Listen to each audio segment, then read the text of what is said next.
Habits जो हैं वो चेंज हो जाती हैं, लेकिन नेचर जो है वो चेंज नहीं होती। ऐसा ही है।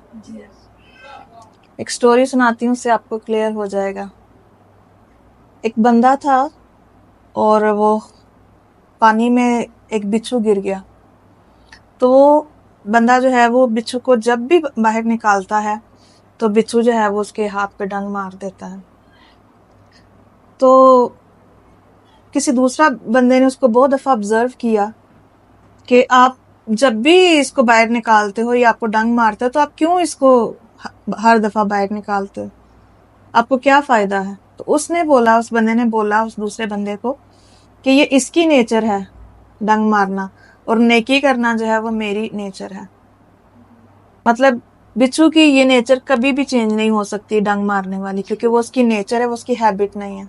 वो ना चाहते हुए भी उसकी नेचर जो है वो उसके